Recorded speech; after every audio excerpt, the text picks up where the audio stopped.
people like you. They are very young, energetic, eloquent when they speak. Everybody listening to them.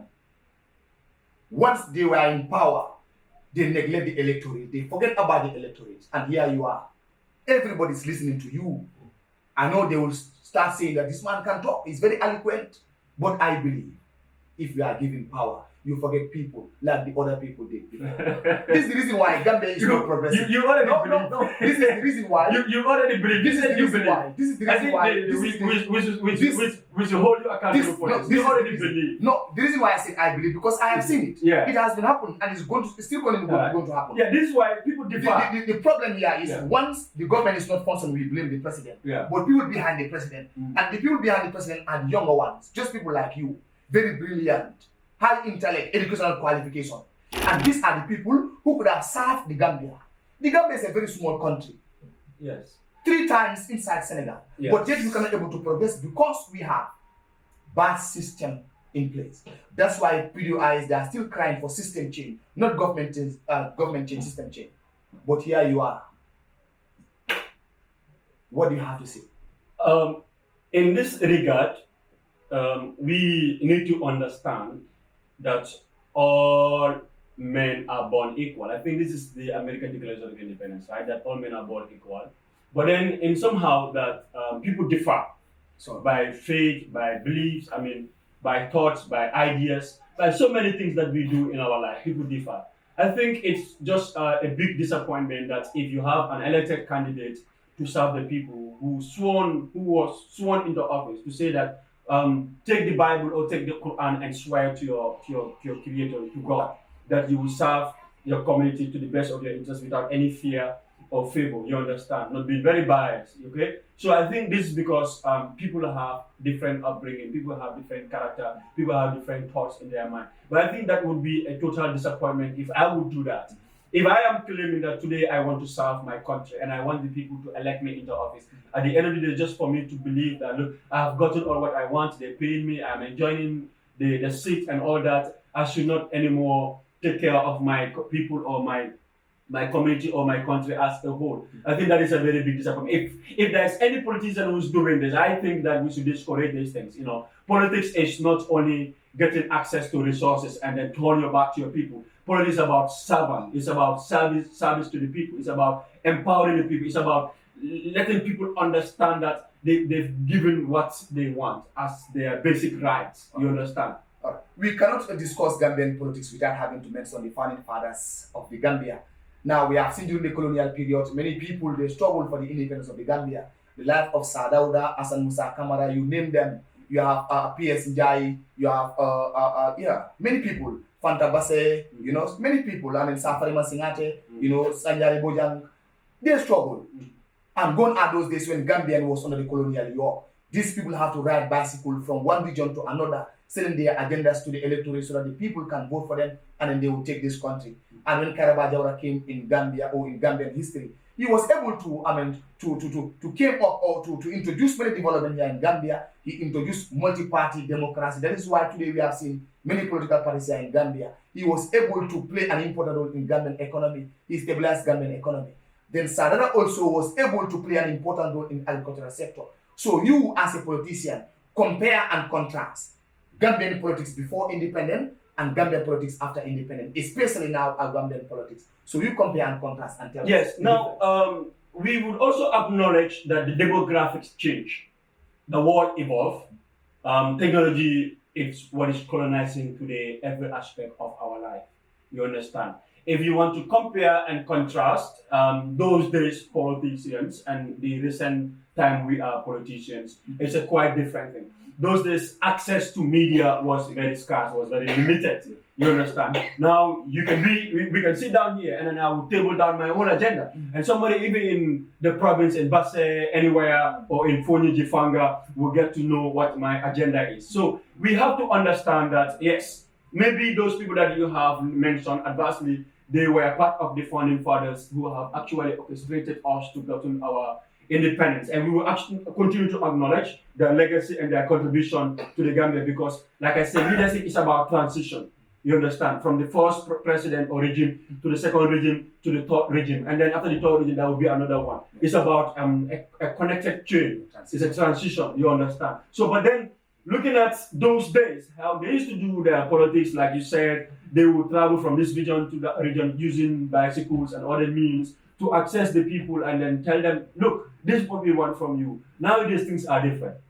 Things are different. You can just sit down in your room and then do your video or whatever, speak to your followers, and then they will get it within a second. So the demographic change, you understand, things changes. So we don't need to get to those days. We also need to acknowledge that development takes place, and we must adapt to development as we go in. As a human generation, or let's say as a human, or as people in this generation, we must also accept that the only thing that is consistent, it is change. So we must go along the chain about what is happening in the current days and how people are conducting themselves to politics. The only thing that is bad, like I said, is bad conduct. When you are not honest, you are not serving your people, you do not promise them, or you promise and then you know that these are huge promises that you cannot fulfill. I think that is what is bad about leadership. Leadership was able to promise and then fulfill their promises. If you are given the promises, ensure that you work according to time frame or timelines. Don't only tell your people that I will do this, invoke, but time comes or you only do these things when elections are near, when you know there is 6 months to the polls. You just want to start telling people that, look, I am constructing this. And you should have done these things prior, maybe 3 years ago, 4 years ago, before elections. I see this type of development as strategy to actually attract people's vote to elect our politicians who are showing themselves to the nation for them to be elected. So such things must also be discouraged. It's not a good practice for politicians to do, and I believe I am not one. I am so unique in my doings, and I always do tell people that yes, you may consider us as people who are very lousy, people who talk too much, as people who are very eloquent, but we do not only speak in these things. When we say it, we meant things like this in our heart. We want to serve our nation, Mr. G. The Gambia deserves a better treatment. The Gambia deserves a seat in heaven. Would you agree with me that the politicians, they have failed the Gambia woefully? Politicians, you see, sometimes I have a different mindset. Some politicians. Yeah. Some politicians. No, I have a different mindset when we are blaming politicians totally. You see, there is this African proverb that says, often look at politicians, often look at their behaviors and their character. They are a total and a direct reflection of their people, the people following them. And they will tell you, look, when the pipers are not doing well, when the people at the top are not doing well, most often they are influenced by the people that are following them. And we must also give credit, irrespective of the person. Either it is Jawara, it is Dame, it is Barrow, it is whosoever is coming next. We must also recognize that no matter how bad they are, they have orchestrated or they have actually brought in 1 or 2 changes, which we must always acknowledge. We should not always sit behind these cameras and be telling politicians that they are totally bad, they have not done nothing. They have done 1 or 2 changes. We must acknowledge, but acknowledging that doesn't mean that also that they cannot leave the seat. Is it necessary for the Gambia, a small country like Gambia, having more than 20 political parties vying or contesting in an election just for presidency? Yes. Is it ideal? Is it an ideal idea? Looking at the population of the Gambia, we are approximately 2.5 to 3 million, right? Okay, looking at the type of political parties that we have, the type of leadership that are coming to showcase themselves and the interest that they have to serve the country. You quoted here that political party or multi parties interest in democracy is really important in a country. I felt like yes, having different political parties in a country is not a bad thing. But then the type of character of leaders that we are having, that we should elect.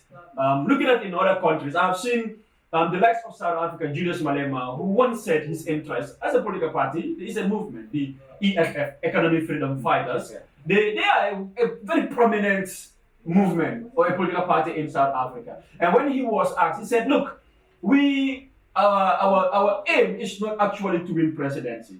Our aim is to actually dominate the cabinet, the parliament, so that we can actually fight for the rights of the young people and the citizens of South Africa. And he claims that the South African land, most of the lands were given to the white by Nelson Mandela when Mandela was there. So their interest is to serve, not only to get the land back.